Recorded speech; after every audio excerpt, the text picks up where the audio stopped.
Good afternoon, everyone. Call the meeting to order. First item of business, we're going to hold a hearing on Senate Bill 506. We'll open that and ask the revisor to brief us on that, please.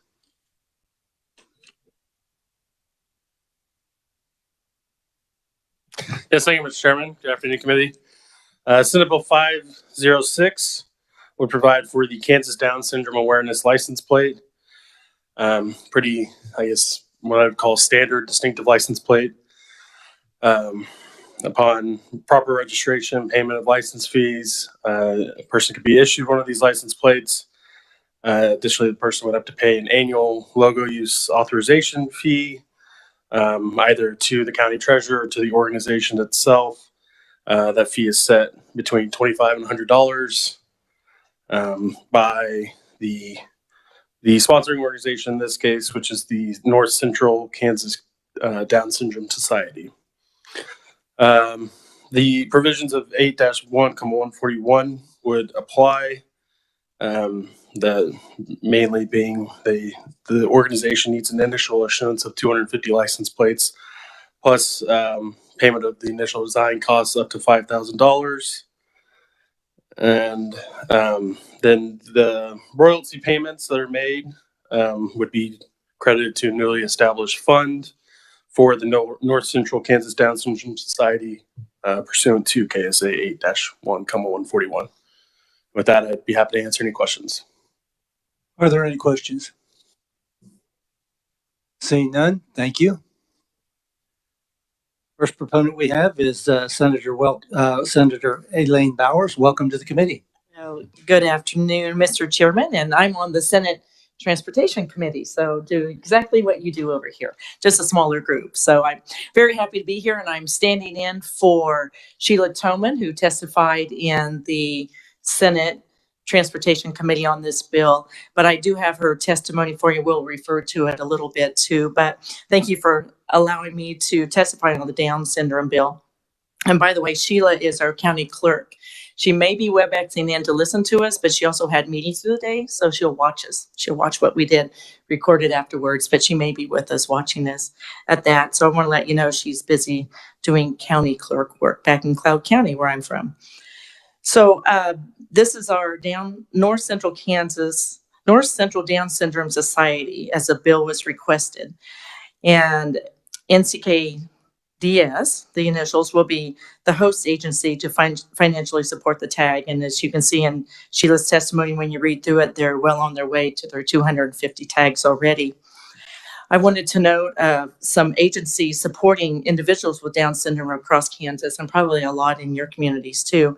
So the North Central Kansas Down Syndrome, in my area, the Down Syndrome Society of Wichita, the Northwest Kansas Down Syndrome Society, the Flint Hills Down Syndrome Family Group, Kansans and Down Syndrome Support, Down Syndrome Innovations, and the Southeast Kansas Down Syndrome Society. So as you can see, there's a lot of support for Down syndrome across Kansas. And I'm going to go to page 3 of Sheila's testimony with some statistics that she's provided us. In 2020, 41 babies with Down syndrome were born in Kansas. In 2019, there were 58. From 14 to 18, a total of 211 live births. Using 7 years as an average, that calculates to over 1,300 individuals with Down syndrome under the age of 30 born in Kansas. So she notes that for us. I wanted you to realize the count there as well. So this tag would give the family another opportunity to voice support for their families and friends who have experience with Down syndrome, to raise awareness and improve the public attitudes and acceptance of those with Down syndrome. Kansas would join at least 12 other states, including Oklahoma, Nebraska, our neighbors, who currently have license tags. So she would like to thank you for consideration to adding Kansas to the list, as well as myself. The Senate version, SB 506, we amended in our committee, changing the title from providing for the North Central Kansas Down Syndrome Society's distinctive license plate to the Kansas Down Syndrome Awareness License Plate. And we did that to clarify the bill would be for the entire state of Kansas. It passed out 40-0 on March 19th from our consent calendar in the Senate. And I believe we've worked out all the bugs that the tag may have had. They'll follow all the same rules of all the other tags and raise their funds before being able to pursue this tag. So if your committee feels like it, I believe it's a nice consent calendar item if we have the time, or if you need to work it on the House floor as well too, so we can talk about Down syndrome in Kansas as well. I believe that's all I have, and if there's any questions I can answer. I hope I've done well speaking for Sheila, and I certainly speak for all the kids with Downs. So thank you. Thank you, Senator Bowers. Are there questions?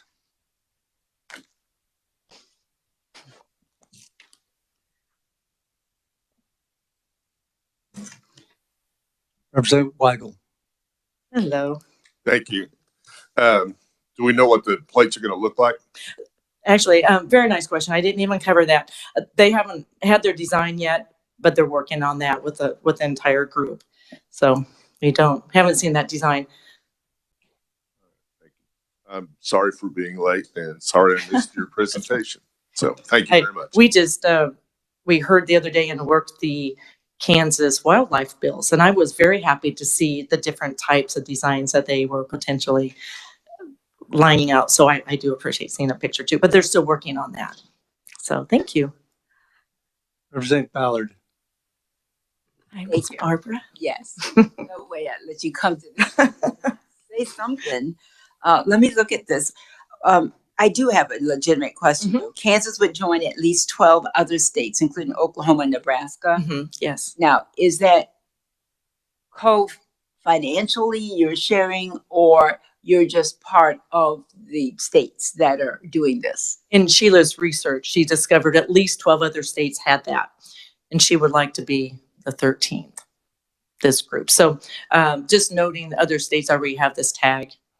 Yes.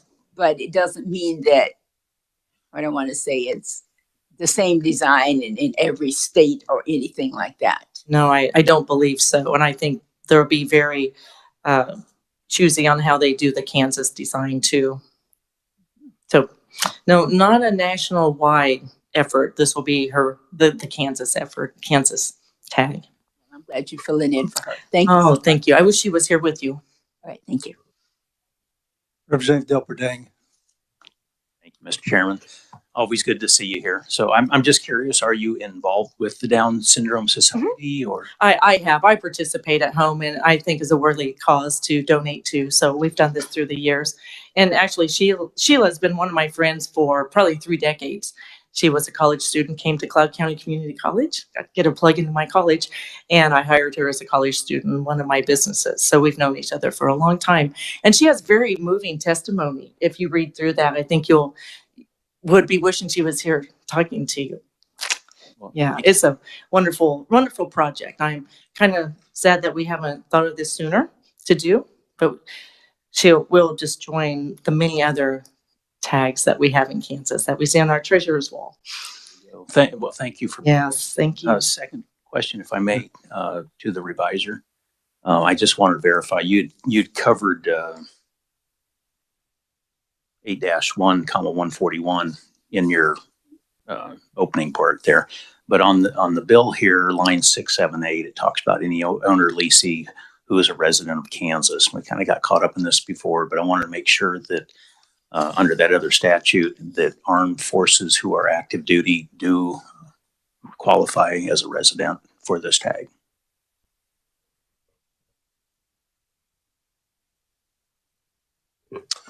Yes, thank you, Mr. Chairman. So KSA 8-1, 141 does allow members of the armed forces stationed in the state to be eligible for any distinctive license plate. So that would include this one as well. Just wanted to hear it. Thank you very much. Any further questions? Seeing none, thank you. Thank you, Mr. Chairman. Thank you, committee. Well, I'll be watching forward with what you do with it, and Okay. I'm looking forward to a bill signing. All right. Thank you. Thank you. As was stated, we do have written testimony from Sheila Tomlin. And so please, at your leisure, take a look at that. Does anyone else wish to speak as a proponent? Hearing none, I have no opponents or neutral listed. Does anyone wish to speak as an opponent or neutral? Hearing none, we'll close the hearing on Senate Bill 506 and move on to presentation by Steve Hewitt, CEO of the Kansas Turnpike Authority. Mr. Hewitt, welcome to the committee. And if you need to have a little bit of time to set up your okay. I don't think your mic's on. Let's try that again. Thanks, Chairman and committee members. Thank you for the opportunity. I'm Steve Hewitt, CEO of the Kansas Turnpike. I do have a little presentation. I'm going to give you an overview. We always enjoy coming out and talking a little bit about the story of KTA and what we're doing and give an update. And it's pretty exciting because this is our 65th anniversary. So it's maybe a little more special this year. Okay, go to the next slide. So you can see here our mission and vision statement. We updated those in 2019. I won't read them, but you can see them. We are very focused on fiscal responsibility. We run our agency in a business-like manner. We don't receive any tax dollars. We live and die by the tolls or revenues we bring in, so we have to be very prudent and smart with our dollars. But we are also very focused on advancing transportation. So working with customers, working with the state, working with our communities along the Turnpike is very important. It's always nice to look a little bit of the fun history of the KTA. We opened in 1956, like I said, 65 years ago. The Kansas Chamber, little history, Kansas Chamber took this on as an initiative to prior to the interstate program to connect our cities and make sure we're not left behind as the interstate, as other cities were growing, to connect Wichita, Topeka, and Lawrence. And it was built with no tax dollars. Didn't want to put a burden on our liability on the state. So sold bonds, built the Turnpike, and again, for 65 years, a great system. And we still run it the same today. And don't take any additional dollars. We don't put a liability on the state. We're very pleased and happy to run it that way. And we think that's a choice that you have to decide where to get to one place to the next. And if you want to come to use a KTA, we want to make sure you have a great ride and it's safe and reliable. Next slide. So some basic facts about the Kansas Turnpike: 236 miles from the Oklahoma border up to Kansas City, built in 22 months back in 1956. Well, couldn't do that today, could we? Yeah, we wish we could, but so that's pretty a unique project in this time. 350 bridges on the Kansas Turnpike. We have 6 service areas. We have 22 plazas. Last year we had 33 million trips on the Kansas Turnpike. We have 51 dedicated highway patrol troopers for the Kansas Turnpike. We pay 100% of those troopers. Their salaries, their benefits, their guns, their bullets, their cars. We don't put anything on the state. We cover all of that. 100% funded by the KTA. We have oversight of a 5-member board: the Senate Transportation Chair, the House Transportation Chair, the Secretary of Transportation, as well as 2 at-large members that are appointed by the governor.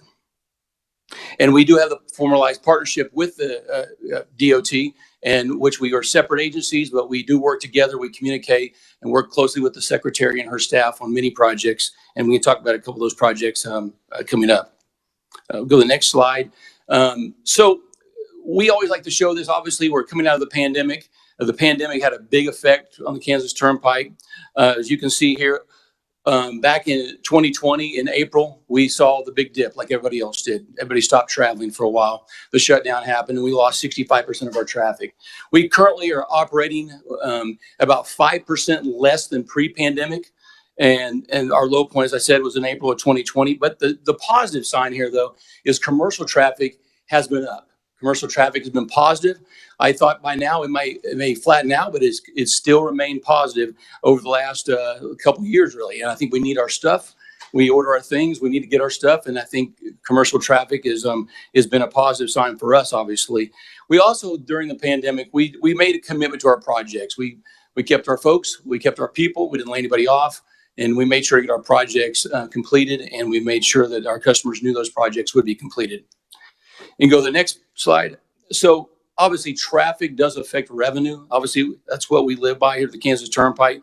So low traffic equals low tolls. But as we've been seeing a positive sign in commercial traffic. So our revenue the past 6 months has been very positive, higher than pre-pandemic numbers. You can see in the chart here, which is very unique. And that is a lot to do with commercial traffic. They pay a little bit more. They put more wear and tear on the roadway, but it has really allowed our recovery to happen financially. We took about $11.5 million hit. We had to pull out of reserves to cover for the pandemic, and this is allowing us to catch back up, and we're very pleased. Again, we are dedicated to our projects, our improvements, our system. We want to have the best system in the country, and we have some of the lowest tolls in the country, the third lowest actually in the country, and we want to maintain that. One of the things we are looking at, though, the next slide, we are watching inflation. Inflation affects projects. Fuel prices can affect traffic, so we're watching that very closely. But right now, we're seeing still a positive sign in traffic recovery. Our budget for this fiscal 22 started July 1st of 21 and will finish June 30th of this year. In revenues, we expect to be 133 million. We expected, and in expenditures about 147 million. And I'll break that down for you. Operations, we expect to spend about $53 million this year. Debt service is about 14 million. Preservation to maintain the roadway and the system, we have about 30 million. And then modernization, which is enhancement to our current system, improvements like we'll talk about $50 million. We have a debt about $100 million, and that's down. When I took over in 2015, we had about 215 million. So we are bringing our debt down. We are dedicated. We're cash flowing all our projects. And even though we had the pandemic and we lost a lot of revenue, we had strong reserves to allow us to get through the pandemic. We have the highest bond rating you can receive from Moody's through as a toll agency. So we're very proud of that. And that's because of our strong fiscal backbone. And I will say this, we do expect to take on some more debt eventually. We have some large projects in the future we're identifying, and we'll talk more about that as part of our capital plan in the future. You go to our next slide here. In 2015, we embarked in our long-term needs study, which really is a capital outlay program. We identified projects that we wanted to do in a 10-year period. We're on the back half of that the last couple of years here. And we have spent we're expected to spend about 700 million. We've spent to date about 355 million, and we've completed about 40 projects since we started this. Again, we're cash flowing all these projects, no additional debt. We didn't receive any stimulus from the government. We don't receive any grants. We don't use any tax dollars. We're using it by the tolls. And we're trying to be very smart with those tolls by making improvements to our system. Some highlights, this next slide, some highlights. We'll kind of walk you through a couple things we are working on. Drainage improvements is one big thing. We've committed $5 million over the past 5 years each year. So a total of $25 million we've been spending on drainage. We did a flood mitigation study looking at a system that's 65 years old, built in the 50s. Things change. We identified 16 different locations. We tiered that system due to priorities.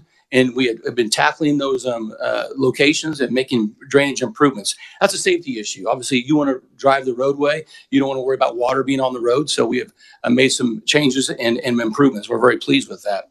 So the next slide, freight improvements. We think this is really important. Obviously, we understand that commercial traffic is up. Commercial traffic is important for Kansas. We understand we are a freight corridor.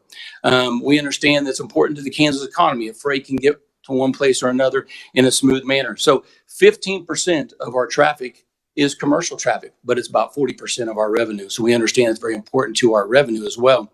But again, we've done things like additional parking for truckers.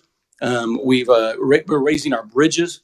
We've raised over 50 bridges at this point in time, and we'll continue to raise bridges. We want to get to a minimum of 15.9 with over 100 bridges we need to bring up. We're dedicated to that. We're spending well over $10 million in just bridges alone, and we'll continue that. We average about $500,000 per bridge that we want to raise. And so we're continuing to dedicate ourselves to making sure the commercial traffic can get to one place and to the next safely, and hopefully even more traffic will come from commercial traffic to allow goods and services to move smoothly through the state. Next slide, modernization. So our biggest investment is our open road tolling. Our technology is where we're going with Kansas tolling. That's really important to us. And our biggest investment, we spent $55 million on open road tolling. So we started Eastern Terminal up by Kansas City in 2017, East Topeka here on I-70 in 2018, and wrapped up our Southern Terminal location in 2019. Open road tolling, if you have a K-tag, you don't have to stop. Highway speeds, makes things safer, smoother. If you have a open road tolling, if you do not have a K-tag, you go to the right, you stop, get your ticket, or pay your toll. And those are really popular improvements. We do customer surveys, and very pleased to dedicate and invest in that technology. Go to the next slide. So our really exciting is we are part of the East Kellogg improvements in Wichita, and we put in our first cashless ramp. That's 53A. So southbound I-35 and to westbound US 54 on Kellogg, first cashless exit. So you don't have to have your ticket. Either your K-tag works the same way, but if you don't have your ticket, we take a picture of your license plate. We'll send that bill in the mail to you, or you can go online and pay. So it make a very convenient, smooth transition, no stopping, no toll booths. And that's our first cashless location. And we're going to talk more about where we're taking the future of tolling, which is more cashless locations. And we're very excited. We're learning a lot about customer behavior. We listen to our customers, we find out how they pay, when they want to pay. Understanding K-tag is very important. And K-tag is unique because when I first took over, we had 35% of our customers had K-tags. 65% were using cash. Today, we have over 65% of our customers have K-tags, and 35% are still with cash. And that's dropping every day because the incentives, it's cheaper to have a K-tag, it's easier, and we'll continue to move in that direction. Our next slide. In 2019, the toll legislation was adjusted to allow us to help KDOT and to do some additional tolling projects out there, and which allows us to work with communities, KDOT, our board, and the state finance council to approve potential projects. And that technology we're doing today with open road tolling and cashless tolling allows these projects to happen. We're not going to go into a community and build a bunch of toll booths and put stops right in front of people that want to continue to move from one place to another. So this technology allows us to be a better partner to the state when we're asked. The next slide really talks about our first project. When it talks about this partnership, I know you've heard about this, US 69. It's a 7.5 mile stretch there in Overland Park. And so Overland Park wanted to do this project with KDOT. KDOT approached us. Our board approved it. The state finance council approved it. So we are in the midst of working with KDOT. This is a KDOT project. This is not a KTA project. Well, we will do the tolling for KDOT.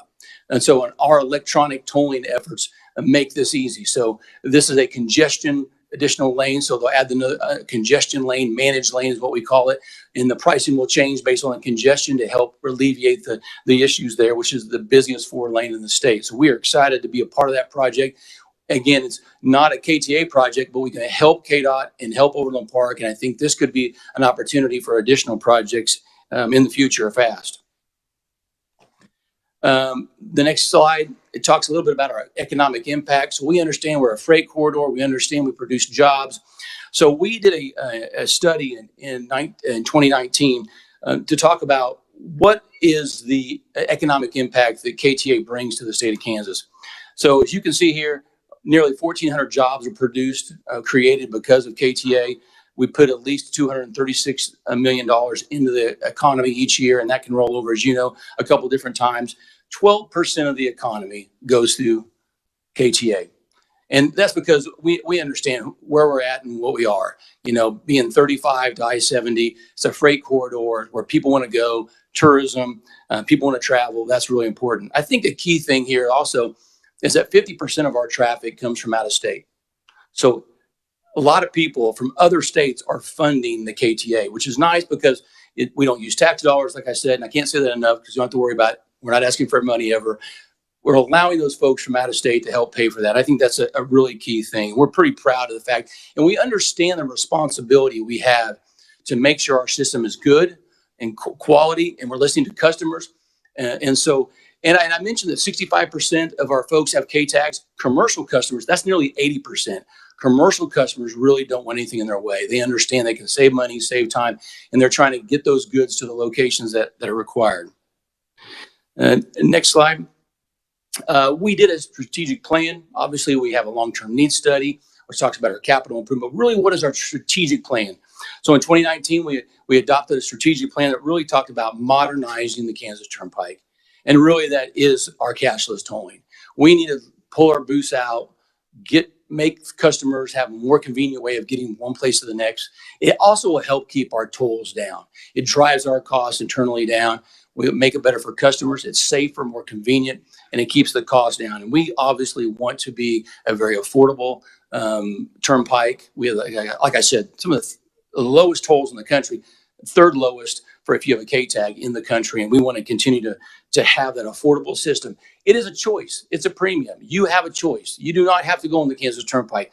But if you decide to come and pay that premium, we want you to have a very good experience. Next slide. And that also includes national interoperability. As you know, we are connected with Oklahoma and Texas. Your K-tag works down there, and their tags work in Kansas. What we're really excited to talk about is we're going to continue to expand that. We are currently testing with Colorado and the southeastern states, which include Florida, the Carolinas, Georgia. And we expect to have the southeastern hub, which is those southeastern states, connected to us. We hope by the summertime. It looks like it's going to happen. And later this year, we hope to have Colorado. This is a daunting task because we're trying to work with everybody in the state, in all the states, and technology is different. We're trying to come to a technology that we can all read, and so that your tag can work throughout the state. Because if you're a traveler, you don't want to have to worry, do I need an easy pass, a B pass, an A pass, or a K tag? You just want to know that your K tag potentially works wherever you go. And that's what other customers want. So we're working really closely with other states, and we'll continue. It will take a number of years. But we continue to have conversations, and we're really excited to bring in the southeastern states and Colorado here this year. And obviously, this last slide here, it's all based on our cashless tolling. These all work based on cashless tolling. It's not a new technology. It's a technology new to Kansas, but the other states have been doing it for quite a while. Technology is getting better and better, and we are moving towards that. So by mid-2024, we expect to be cashless throughout the Kansas Turnpike. So just 2 years, we expect to be at that point where you don't have to worry about it. If you don't have a K-tag, we'll find it. We'll read your plate. We'll send you a bill, but you're always going to save money with the K-tag. And we want to have this convenience for our customers. It's safer for our customers, and it allows us to keep the tolls low. And that's what we want to do. And that's really our focus here.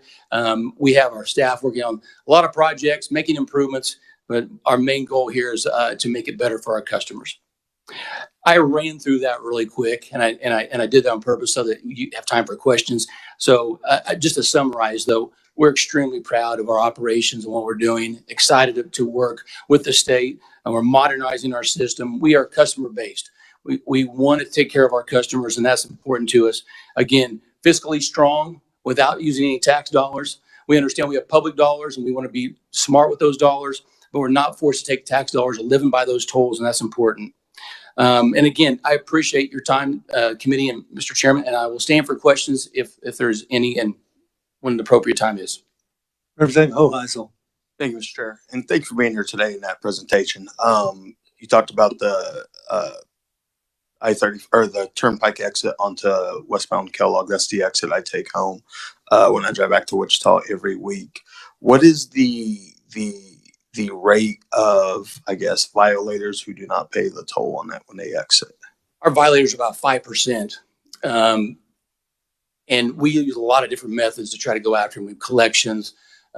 We have a lot of different ways we go after making sure that people pay. And they pay a premium. So those who don't pay, the folks who pay violations cover those violators that don't pay. But we go after the folks who don't pay. But it's about 5% right today. And that will increase once we go system-wide.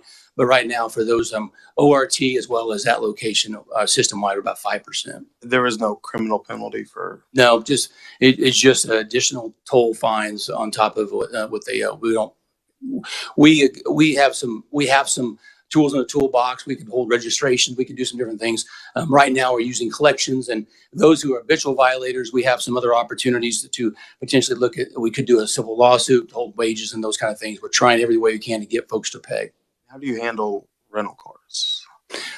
Rental cars are a challenge because if you don't have a K-tag, and they do not want K-tags from us to put those, because they change out a lot with different cars and windshields. So what we do basically, to send that license plate, we send it to the rental company. And so then the rental company sends it back to the renter. So what we always encourage folks to either get a K-tag. We have portable K-tags. We use rental cars a lot, but otherwise you're pretty much at the mercy of the rental company with that. How long do they have to pay in a normal circumstance? If I'm in my car, I have a K-tag, but if I don't have a K-tag, you send your bill to me. how long do I have to pay? Sure. That's a great question. So you have 10 days to go online. If you don't go online, that's an additional fee, slightly higher than the K-tag. But if you wait after 10 days, then we will send you a bill, and then you have 30 days to pay that bill. After that, then we'll assess those potential late fees from there. So, I mean, you have an opportunity, and we're working on things to improve that. But you can go on the website and you can build your trip to save money if you don't have a K-tag. But if not, we will get a picture of the license plate and we'll send that to you, and you'll have 30 days to pay. Okay, there is no extension for somebody that may be in a rental car. Let's say they come through the K-tag or the exit. They live in California or something, and they're driving from Turnpike on the Kellogg to the airport to fly out to California. That whole mess. Do they get an extension if it's not their fault that you guys send it to the rental company, and a rental company takes their time sending the bill to the customer? So that particular customer could have two options there. Number one, they could go online. They have the tag of that rental car. They could go online, build that trip, and pay before we would send a bill to the rental company. If they don't do that, then we will eventually send that bill to the rental company. If something happened, they want to call in and pay, they can do that. We have a customer service center that's open 5 days a week. You can also call in and do that as well. There's options there. So if oh my goodness, I've missed. So you could call our number, you can go online. If not, then we'll eventually bill the rental company or that owner of the car. Well, so you guys don't bill the rental company though? The owner. So if it was a rental company, they will get the bill and then they pay it, and then they charge renters. I got you. Okay, I got you. All right, thank you, Mr. Chair. Good questions. Thank you. Representative Ballard. Thank you, Mr. Chairman. Did I understand you to say that I could take my K-tag with me when I'm on a trip and charge it? So we have two K tags. We have sticker K tags and we have portable K tags. So if you're a person that travels a lot, the portable K tag might be an option for you to take from one car to the next. It comes in a little box. So you just Velcro it up to your windshield. That is an option. We do charge a $25 deposit because it's a little more expensive for us. Now, if you're not a traveler, I wouldn't recommend that. You have the sticker K tags that we provide for free. So there's options. But if you use a rental car a lot and you want to save, that is an option we can have to help. That's the first I'd heard about it. I only use mine to go, here to Kansas Sure. City or whatever. But you can get another one if you Yes. want to travel with it. Yes. They bill you? Then you would be billed rather than we wouldn't bill the car. We would just ding and charge the K tag and the account that's We pay attached to it. And you would pay it, yes. Okay, thank you. Thank you, Mr. Chairman. Representative Proctor. Thank you, Mr. Chair. If on the Turnpike, if you just go from one end to the other and you don't have a K tag and you don't get the ticket and everything, is there there's an additional fine or fee when you send the bill? Today it's open road tolling. So how today works, if you do not have a K tag, you should pull over and get a ticket and stop and pay the collector in the booth. If you don't do that, then you will get a violation in the mail. And then you would have to pay that violation. And within 30 days, you don't pay, then it would be an additional fee on top of that. The way we do that is right now we don't have cameras to know where you're going from one place to another. So we don't know where you got on. So that would be a hefty fines. We have to find you, chase you down, get your information, charge you. So that's an additional fine. So that would basically, if $8 maybe your toll, well, that would be a $20 invoice you receive in the mail for a class 2, a passenger car. That's how that would work. Now, future tolling will be different because we'll now bill you and we'll have license plate, we'll have cameras, it'll look a lot different. But today, that's how it works due to open road tolling. And that's where I was getting, how long before we get to that point where K tag, no K tag, it's the same as that 53 Alpha exit? By summer of 2024, we expect to be ready to go. Okay. You'll start to see gantries and infrastructure go in the air, but it's not ready yet. So an entire system will happen at one time. We'll flip the lights on. We think in midsummer of 2024, but you'll start to see that infrastructure come in. You'll start to see a lot of information on the roadway about it's coming, cashless tolling's coming. You may see it now. Some signs are already up, but it is coming, and it'll be more convenient, much for the customer. And we understand that.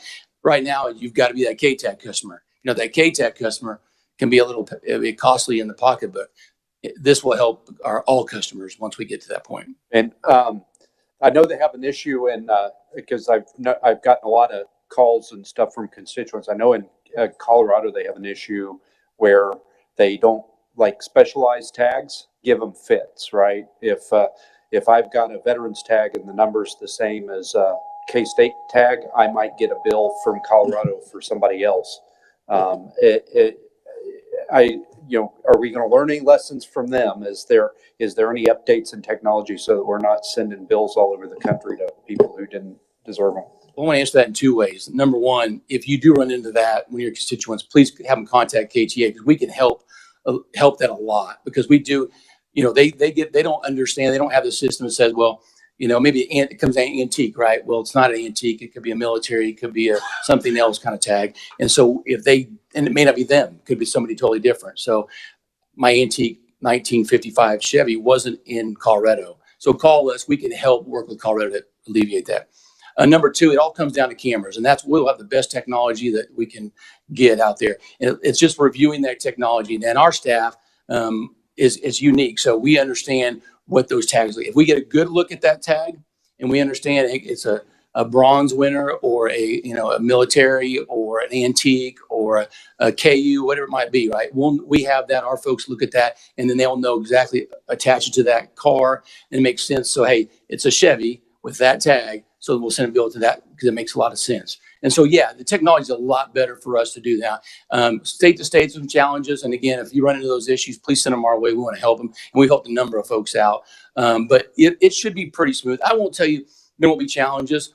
We're now going to go from 5% to 100% of our cars. We're going to have to take pictures of, but we feel very comfortable. It's been done in a lot of states. It can happen, and we're excited. But we also want to encourage folks to get K-tags. K-tag solves everything, right? Get a K-tag, you don't have to worry about it. But if you don't want to get K-tag, we understand. But we're going to try to read your tag and send you an appropriate bill in the mail. Representative Harbison. Thank you, Mr. Chairman, and thank you for your presentation. I just wanted to follow up on Representative Hoheisel's question with respect to, does your agency actually retain information as to after they pay, let's say, after 30 days, they pay the ticket, do you retain the information as to the license plate and the person who actually pays the ticket or the fine? We hold it just for a while. Once they pay, then we discard it after a certain, and I can get you a policy of exactly how long we hold it. I apologize, I don't have it off the top of my head, but we retain that information for a while, and then we discard it once it's paid. But we're not holding a ton of data. That's not what we want. And I'll just let everybody know, which is a great question. We don't give out data. We're not giving out. We're not getting information of individuals. So our customers are our customers. So we're not soliciting those to others, not selling that information. And you want to call in. I'd like to see this tag information or K-tag information or where this person was at. You can't do that unless it's your account in your car. And so we protect the customer's information, and we only hold what we need to hold on a certain amount of time. Now, if it's a violation and we have not been able to get a hold of you and we're still chasing you down, we keep that information because we have collectors and others that are trying to find out where you're at, and that's a lot of out-of-state folks. They might live in Wyoming or wherever, and so we're trying to find out where they may be, and so we hold that information. But once you pay, unless you're a K-tag holder, eventually we'll discard that. Now, exactly how long I hold it, I don't have the information, but I can get that to you, though. My follow-up question is, how secure your service in terms of any breach, any cyber attack, in terms of anybody trying to collect those personal information of any driver? How secure do you guys do any kind of tests to see if your systems are secure and make sure there's no security threat per se? Yeah, that's a great question. And yes, we are very secure. We're very, very confident. We've never had any breach. But I will tell you, as CEO, if anything kept me up at night, is like you hear, not if, but when. But we've been very lucky. We have a tremendous amount of firewalls and blocks in the way, and we crypto our information, and so you cannot read it. And so we protect our customers' information. So we've had no breach. We're very, very comfortable with that. I meet with our IT folks on a regular basis to put in all the different protections we can to make sure our information is secure. We don't want anybody to get our information, obtain our information. And so we feel very, very confident. I can't tell you if we're never going to be having any issues, but I can tell you we're putting everything we can that money can buy and protect our customers and information. You said you provide information in terms of how long you guys keep the. I will get you our information on how long we keep our images. I'll send it to the chairman's office, and so you guys can all have it. Thank you, Mr. Chairman. Representative Howe. Thank you, Mr. Chairman. I had a question about the K tags. How long are they good for? I'm from Salina. I learned I have a K tag on my vehicle last fall when I went to the KU State game in Lawrence. I pulled up to Lawrence with my ticket because I grabbed one in Topeka, and I was going to pay, and the toll booth worker said, "Oh, you don't have to pay. You've got a K tag." And I said, "I do." The vehicle had been in Texas previously and had a K tag on it. It was my in-laws' former car, and so I wasn't even aware of it, and I'm not even sure who's paying for it. So, Well, it's probably tied. It would have been tied to the account holder who pulled it, who originally obtained the K tag. They can work for a number of years. So we always encourage folks, when you sell your car or get a new windshield, those kind of things, make sure to pull that off. Dealers usually are good about that, but sometimes if it's like a relative and you're giving your car, someone's borrowing your car, that will go to that K tag is tied to the number that's signed up for it. So if they've still got a good credit card on file, then that toll would have been charged to that particular car, that K tag. okay, sounds like I need to talk to my father-in-law to see if he's getting bills or something. So, thank He you. may have been charged and didn't realize it. Yeah. Representative Minix. Thank you, Mr. Chairman. Just to follow up on some of the earlier comments, do you link to any law enforcement agencies in case there's a stolen vehicle out on the roads? Are you able to link with them and provide information, or is this so secure that you don't do anything? Okay, we have actually two systems. One, we have the KHP has cameras on our roadway, which are separate, and they are tied to a law enforcement background. So they can monitor cars up and down for different reasons, and they go through that database and understand if there's stolen cars or issues or warrants and those kind of things. That is not what KTAG does. So our cameras that are watching our KTAGs are not tied to that. Now, if law enforcement needed it, we have cameras at our plazas. And we hold on to that that footage for a while. If law enforcement comes to us with a warrant or emergency, like an Amber Alert, we would show them that to help out. We would work closely with, and we work very closely with KHP. But they have cameras on the Turnpike at certain locations to monitor certain issues that are to protect our customers and all citizens of Kansas. I hope that answers your question. Yes, it did. Thank you very much. I'll warn my neighbor about your case. Further questions? Representative Francis. Thank you, Mr. Chairman, and thanks for your service. Are you having any issues with staffing? And if so, what are you doing to address those? Staffing just overall?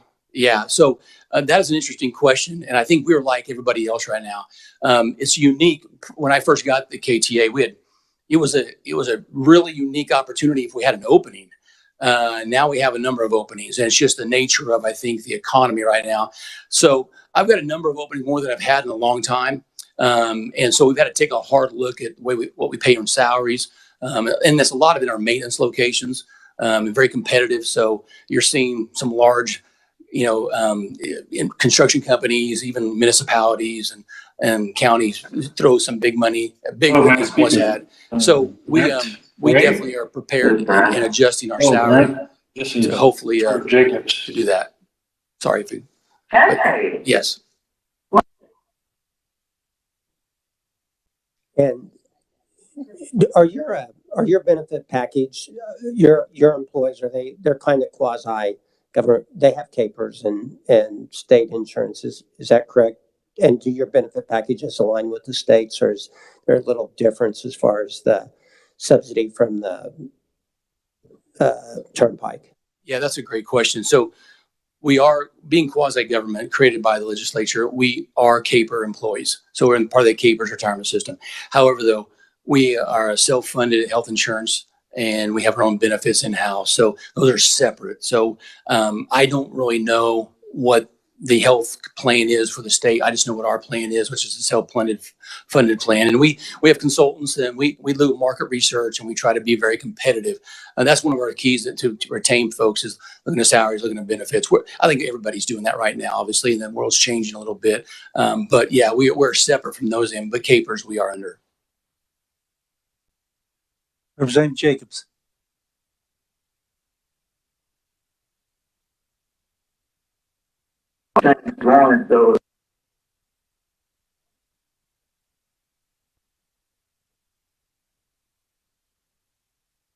Representative Howe. I'll ask a question. I wasn't sure if he's having difficulty, Representative Jacobs, but on the bonds, they're set to mature in September or by September of 2039. Do you have any concerns about the bond market and what that might mean for the future of KTA and how it gets financing? I don't have concerns today. Obviously, that is an interesting question because we don't have a need right today. And when we saw rates so low, we did some refunding and restructuring. We've been working now to get our debt to a very low level, so we'd be prepared for larger projects in the future. So we'll monitor that, obviously, and we have consultants that work with us to try to watch the market. So obviously, interest rates are probably going to creep up. We understand that, but again, it's based on needs. So if we're going to have to do a $300 million project, we're probably going to have to go to market. And so we'll look at the timing of that. I wouldn't have concerns with us today. We have a really good cash flow. We have well over nearly 1,000 days of cash on hand for projects. And we have some big projects coming, as I'm talking about our cashless tolling. So we're going to be knocking that down a little bit. But we'll monitor that. But I don't have concerns today. But again, I would say that although they may creep up a little bit, I don't think we're concerned they're going to creep up far enough to slow a project down at this point. Representative Jacobs, are you where you can talk now?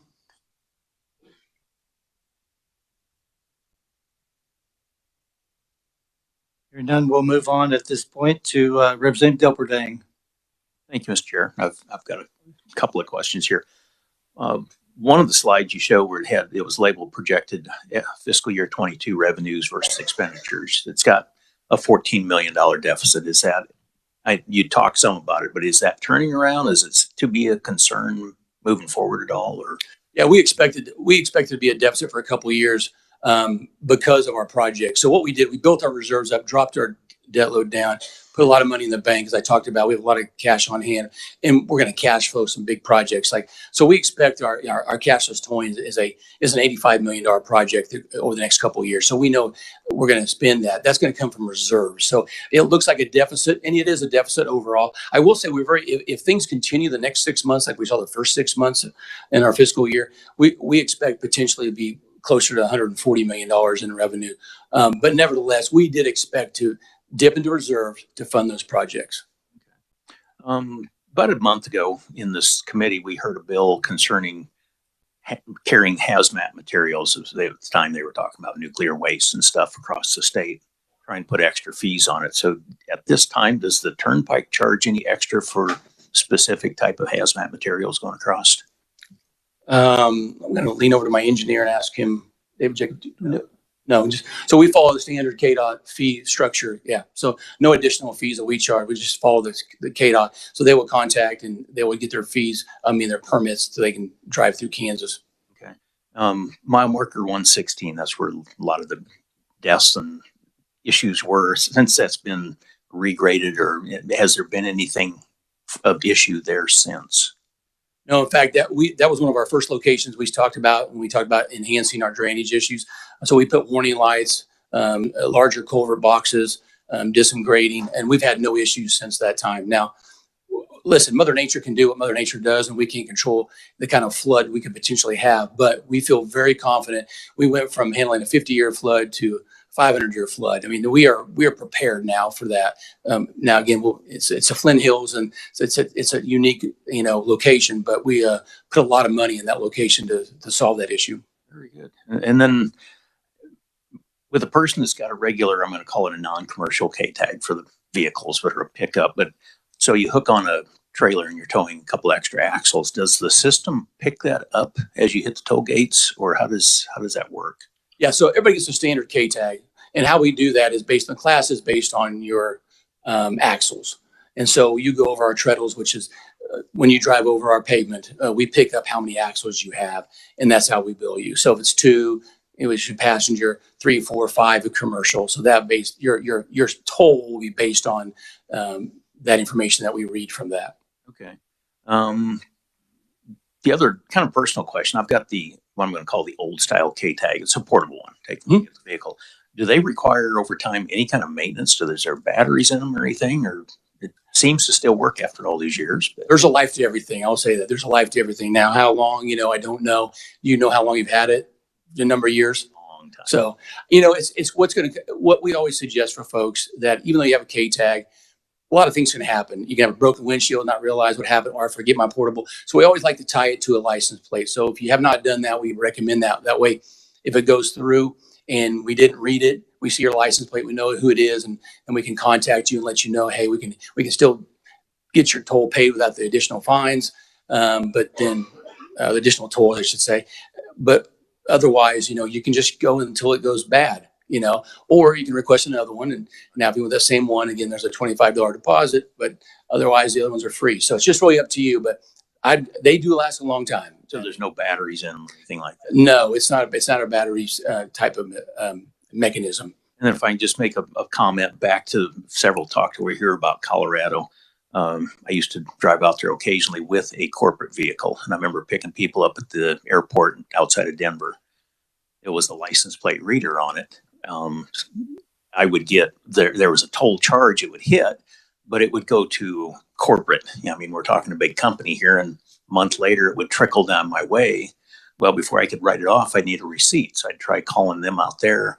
The first question is, do you own the vehicle? No, I don't. Click. They would not talk to me. So when you do these policies, please make it a little more friendly. There's exceptions here. I was just trying to get a receipt so I could write the thing off, and to this date, they have never provided it because they won't talk to me. I appreciate that. Yeah, that's a good note for us to take back to customer service. Thank you. Further questions or comments? Representative Jacobs, you happen to be available now? Yes, not? Mr. Hewitt, thank you very much. We appreciate you coming and bringing your staff. And if you'd like to introduce them, that would be great. David Jacobson is our chief engineer, director of engineering, and Alan Stride is our legal counsel. So I've got both of them to keep me out of trouble here today. Thank you. Thank you very much. Committee, that concludes our meeting for today. We will have a meeting tomorrow, and we'll do final action on some previously heard bills. I'm sorry. Mr. Chairman. Oh, I'm sorry. I just had a question before we parted ways. Yes. Today. Last month, as you're aware, we passed HB 2609, which is the bill to allow restricted driver's license holders to drive to and from worship services. I understood it was withdrawn from the House calendar, and there's some issues that we needed to work on in committee. Is that going to be ready in which we could work that yet this week? That I can't tell you, but I will find out. I will find out from the people that had pulled. Okay. Yeah. Yes. Thank you. Thank you. Thank you for the reminder. Committee, we are adjourned.